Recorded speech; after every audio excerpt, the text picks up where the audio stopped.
আসসালামু আলাইকুম প্রিয় দর্শক। তো আপনারা দেখতে পাচ্ছেন প্রথম দিন থেকে 28 দিন পর্যন্ত কিভাবে আমাদের ডিম মেয়ের মুরগি উমে বসে আসছিল আর আমরা অপেক্ষা করছি।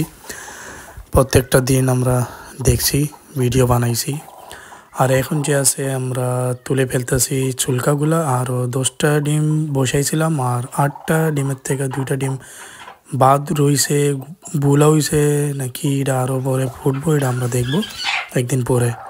তো আলহামদুলিল্লাহ আমাদের 8টা বাচ্চা সুস্থভাবে ফুটেছে। আর দেখতে পারতেছেন যে আমরা চুলকাগুলা আলাদা করে ফেলতেছি। এই দেখেন, এটা হইলো মাত্র আজকের একদিনের প্রথম দিনের বাচ্চাগুলা আপনারা দেখতে পারছেন। তো এই যে ডিম আছে, এই 2টা ডিম এখনও রয়ে গেছে, এটা এখনও বাচ্চাগুলা ফুটে নাই। তো এই দেখেন, আমরা সবাই যে আছে দাওয়াতে গেছিলাম।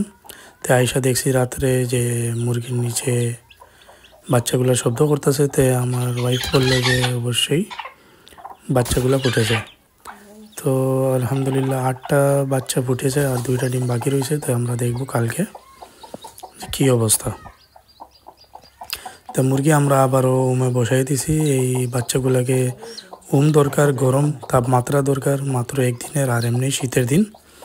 তো দেখবো কালকে কি হয়। তো আমরা আয়সা পড়লাম আরেক দিন পরে, কিন্তু আমাদের যে ডিম রয়েছিল ওটা এখনও ফুটে নাই। তো এই 8টা বাচ্চাই আমাদের সুস্থ সহকারে আছে আলহামদুলিল্লাহ। তো আমার মেয়ে অনেক খুশি এই বাচ্চাগুলো দেখে। তো আশা করি আপনারা ভিডিওটা পছন্দ করছেন।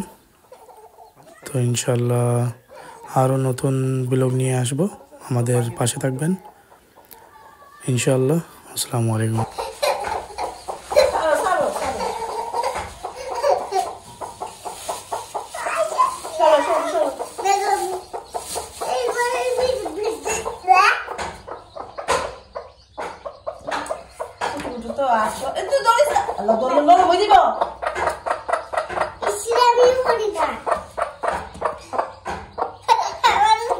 পানি আনো, পানি পানি দাও, মানে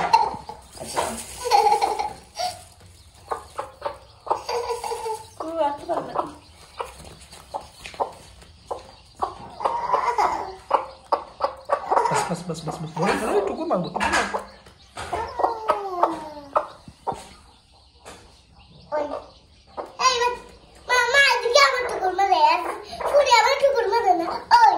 अच्छा अच्छा रख दो, खाइते दो आगे।